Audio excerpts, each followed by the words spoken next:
Je vous propose maintenant de rentrer plus encore dans le cœur du sujet avec cette première séquence de notre matinée pour mieux comprendre ce que vivent les enfants concernés et les adultes qu'ils deviendront pour nous permettre de mieux mesurer les enjeux dans le cadre notamment de la protection de l'enfance. Que ressentent les enfants victimes de violences sexuelles? Quels mécanismes de protection enclenchent-ils? Quelles conséquences sur leur quotidien, leur développement, leur vie future? Martine Nice du Centre Début de Chaumont tout à l'heure répondra à ces questions. Mais avant, nous voulions aborder la question de la difficulté d'entendre leur souffrance, qui accroît leur vulnérabilité, essayer de comprendre quels sont les besoins des enfants victimes au regard des adultes qui sont censés les protéger, que ce soit dans le dispositif de protection de l'enfance ou plus largement à l'école, par exemple. Et sur cette question finalement de l'écoute des victimes, nous avons la chance d'avoir aujourd'hui avec nous Emma, que je remercie encore très chaleureusement d'être présente. Je précise avant de présenter Emma que tous les témoignages de cette journée, qu'il s'agisse de victimes ou de témoins, doivent être respectés dans leur anonymat. Donc, si vous devez faire des comptes rendus ou articles, puisqu'il y a 1 ou 2 journalistes qui seront connectés aujourd'hui, merci, comme vous y êtes engagés, à respecter parfaitement l'anonymat des personnes et des institutions qui vont témoigner. Je me tourne donc vers vous, Emma. Encore merci. Alors, Emma, vous avez 18 ans, bientôt 19 ans. Vous êtes étudiante en fac de lettres et vous avez fondé une association de pères aidants qui s'appelle SPEAK pour encourager la parole des jeunes victimes. Vous-même, vous avez été pendant longtemps victime de sévices divers et variés dans votre famille et notamment de violences sexuelles qui ont duré jusqu'à votre placement à 17 ans. Et vous êtes aujourd'hui accompagnée par apprentis d'Auteuil, par les apprentis d'Auteuil, on en reparlera tout à l'heure. Vous avez vécu, je le disais, Emma, des choses très dures et vous avez envie d'en parler pour essayer de faire bouger les lignes et faire comprendre à ceux qui nous écoutent combien il est important d'écouter et de croire les enfants victimes, parce que vous avez essayé d'en parler à plusieurs reprises, à des professionnels et parfois explicitement, à des professionnels autour de vous, dans le cadre de l'école, dans le cadre social, et on ne vous a pas écouté ou on n'a pas voulu vous écouter. Est-ce que vous pouvez nous raconter cela, nous dire comment vous avez essayé, sur quoi ça a débouché, ce que vous avez vécu face à cette absence de réaction? Alors oui, alors je vais essayer d'être concise, mais il y a beaucoup de choses à dire. Déjà, merci de me donner la parole aujourd'hui, parce que c'est très important, je pense aussi, de pouvoir s'exprimer. Donc, merci beaucoup. Oui, j'ai vécu des choses pas très sympas pendant mon enfance. Ça a duré presque 11 ans, donc ça a été très long et douloureux. Et j'ai rencontré ce problème que beaucoup de victimes rencontrent, c'est-à-dire qu'il y a une vraie différence entre l'écoute et l'entente, c'est-à-dire que les gens écoutent, parce que là, vous m'écoutez par exemple, mais les gens n'entendent pas forcément. Et moi, ce qui m'est arrivé, c'est qu'on m'a écouté, je pouvais parler pendant des heures à des assistantes sociales, à des profs, à des principaux et tout, mais on ne m'entendait pas. Et ça a été très douloureux et on ressent un sentiment d'abandon à ce moment-là. J'étais très en colère contre l'institution, contre la société, contre tous les adultes en général, parce que je me suis dit, c'est pas possible, que personne ne veut m'entendre et personne n'écoute. Donc ça a été assez terrible. Les façons dont je parlais, du coup, en fait, c'est très vaste et je le vois aujourd'hui chez mes jeunes, c'est-à-dire que c'est tellement... Enfin, en fait, on est obligé de dire l'indicible et de faire entendre l'inentendable. Et alors, Charles de Gaulle dirait l'impossible n'est pas français, mais là, je dirais que quand même, c'est un peu de l'ordre de l'impossible parce que c'est tellement dur et tellement... ouais, c'est vraiment... On n'a pas les mots, en fait, pour décrire tout ça. Et du coup, on essaye de mettre des espèces de tactiques en place pour se faire entendre. je sais pas, moi, des fois, je passais par la colère, je cassais tout autour de moi, ou alors j'étais dans la tristesse, dans le mutisme. Enfin, en fait, je passais par plein de phases. Le truc qui m'a énormément canalisé, c'est de faire du vélo. Alors aujourd'hui, j'ai plus cette chance parce que je n'ai plus de vélo, mais voilà, c'est le truc qui m'a beaucoup aidé. Mais voilà, c'est vraiment quelque chose. Et en fait, je pense qu'il faut vraiment mettre de l'individualisation dans le suivi des jeunes, parce qu'en fait, on a tendance à faire de cas particuliers une généralité. Et en fait, c'est pas du tout, c'est pas le bon plan, quoi, parce que du coup, ça fait faire des erreurs monumentales et ça fait que ça reste pendant 11 ans comme ça, sans bouger, quoi. Vous m'aviez dit, quand on a préparé cette conférence, que vous aviez parlé même à une prof, à un proviseur, mais vraiment avec de larmes, en montrant votre détresse, alors peut-être pas en explicitant vraiment ce qui vous arrivait à la maison, mais racontez, si vous le voulez bien, cette anecdote du CPE. J'ai trouvé un peu folle quand même. Alors, je commencerai déjà par dire que dans son livre, Camille Kouchner dit page 192. Alors, je me rappelle de la page parce que ça m'a. En fait, elle dit le linge sale, se lave en famille. C'est drôle parce que c'est la phrase qu'on m'a répétée toute mon enfance, c'est-à-dire qu'il faut garder ça en famille et il ne faut surtout pas en parler à n'importe qui. Et donc, un jour, je ne sais pas ce qui m'est arrivé, je me suis dit, mince, ça y est, quoi, ça fait trop. Donc, je suis allée voir ma prof principale de 6e. Et je lui ai juste dit j'avais les larmes aux yeux, je lui ai dit très simplement, écoutez, hier, ma mère, parce que je ne l'ai jamais appelée ma maman, c'était impossible, ma mère m'a grondé très fort, quoi, donc j'avais une patate sur la... Et cette dame-là m'a dit, écoute, là, c'est plus possible, il faut qu'on aille voir le CPE. Donc elle m'emmène voir le CPE, on toque à la porte, et là, le CPE n'était pas là. Et donc là, on se dit, c'est pas grave, on y va demain, quoi. Non, j'y suis jamais retournée et j'ai jamais réentendu parler de cette histoire et ça a été un mutisme total de l'école. Donc grande désillusion et après j'ai arrêté de parler en fait parce que c'était plus possible. Donc de mes 11 ans à mes 15 ans à peu près, j'en parlais très peu et j'étais dans une colère noire, dans une violence, c'était assez atroce. Et puis voilà, après Alors là, on parle de l'école, mais vous m'avez dit aussi que vous aviez eu, parce que l'enjeu est important à l'école, c'est évident, mais qu'il y avait eu aussi le même type de surdité, si j'ose dire, d'incapacité à écouter de la part d'assistantes sociales, à un moment donné que vous avez rencontré dans le cadre d'une enquête sociale, je crois. Et c'était pareil, vous aviez vraiment le sentiment, malgré les efforts, de ne pas être entendu. Alors ça, c'était en 2019, donc j'avais 17 ans déjà. Et en fait, ce qui se passait, c'est qu'au moment où je me suis dit c'est plus possible, ça faisait longtemps que j'en avais pas vraiment parlé. Et donc les gens se sont dit crise d'adolescence, mon Dieu, qu'est-ce qui lui arrive à la petite? Et donc ces deux dames que je suis désolée, mais pour lesquelles je n'ai pas du tout de respect aujourd'hui, parce qu'elles ont vraiment été ingrates, n'ont pas écouté ma parole et en fait avaient cette peur, parce que mes parents sont des personnes dites notables dans le milieu, quoi. C'est des personnes qui ont un travail respectable qui ont un travail qui est censé être respecté, quoi. Et donc ces deux dames-là me disaient que c'était pas possible, que de toute façon ça n'arrivait pas, ce genre de choses, et que j'exagérais forcément parce que voilà, j'avais 17 ans, que j'étais quelqu'un d'assez libre dans ma tête, donc je voulais juste pouvoir faire ce que je voulais de ma vie, quoi. Et elles ont fait une erreur qui, je pense, est commise à de nombreuses reprises dans les suivis des jeunes. C'est qu'elles ne m'ont jamais dit que j'avais le droit à un avocat dans cette démarche. Elles ne m'ont jamais dit que, en fait, elles étaient là pour moi au départ. Donc, leur discours, c'est on est là pour que ta famille aille bien et pour que les choses s'arrangent. Sauf que quand on se bat comme une lionne, parce que c'était vraiment ça, pour sortir de sa famille et qu'on arrive encore à nous dire non, mais il faut vraiment que tu gardes le contact avec tes parents parce que tu sais, ta maman, parce qu'ils aiment bien dire ma maman, ta maman est quelqu'un de très triste. Tout à l'heure.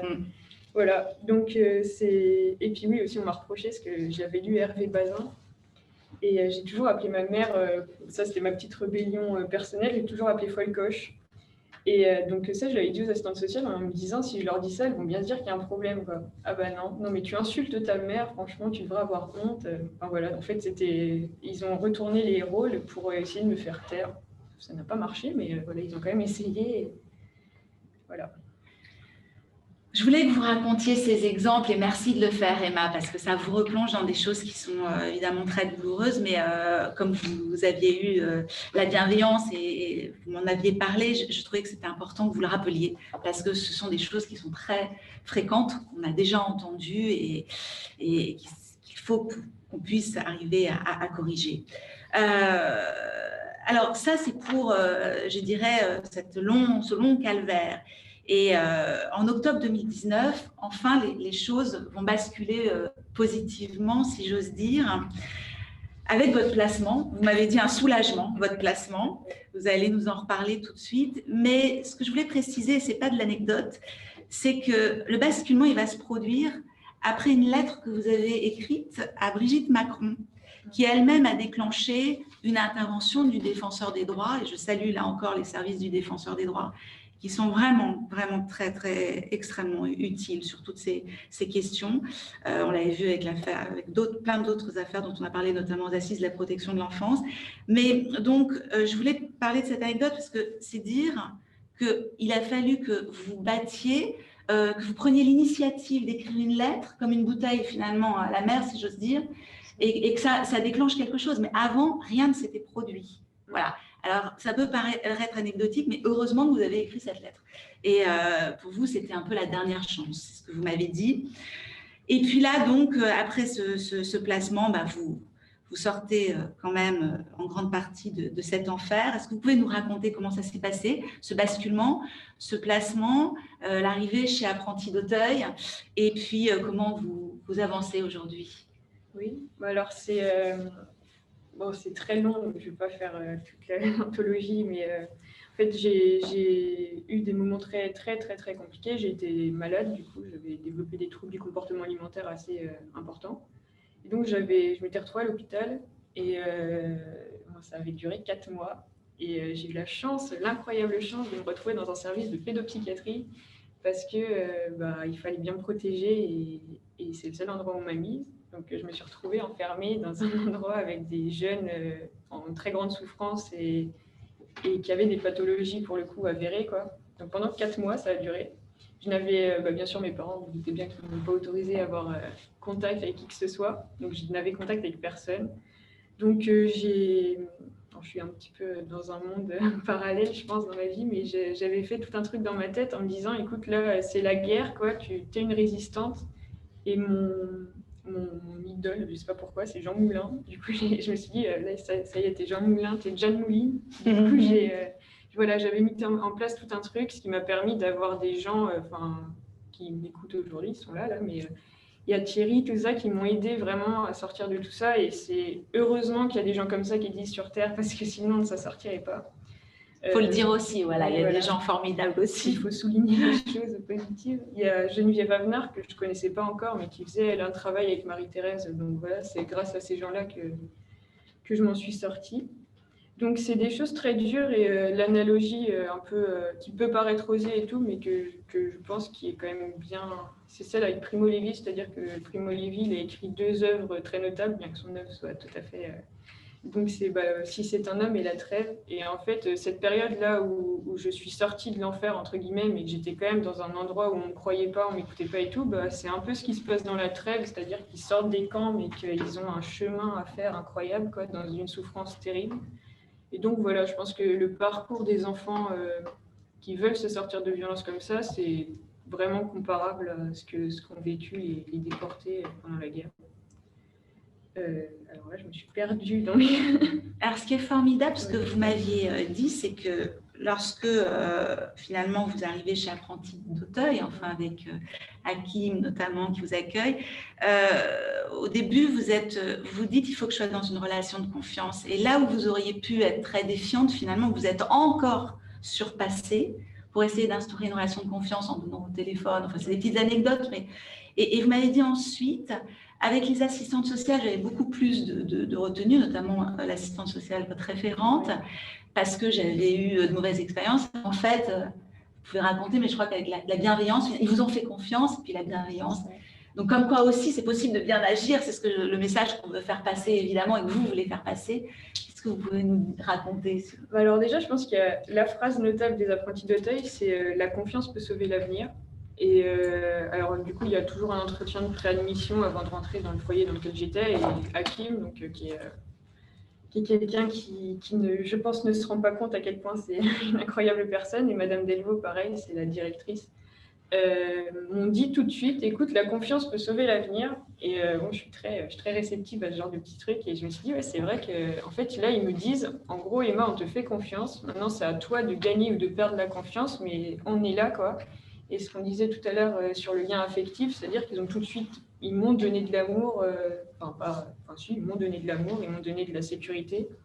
Ça m'a permis, moi, de me rendre compte qu'en fait, il y a beaucoup de gens méchants dans ce monde, mais il n'y a pas que ça. Et du coup, voilà, donc ils m'ont fait faire un travail mais incroyable sur moi déjà, sur ma posture, parce que quand je suis arrivée au foyer, je ne sortais pas, je ne parlais pas vraiment. Enfin voilà, j'étais vraiment un petit animal qui sortait d'un truc incroyable. Et donc, ils m'ont fait confiance et je leur ai fait confiance aussi. Donc, la petite anecdote des téléphones, c'est-à-dire que pendant ma période de résistance, là, je m'étais procuré un téléphone, comme on dit chez les jeunes, de Dilos, c'est-à-dire un petit truc à touche.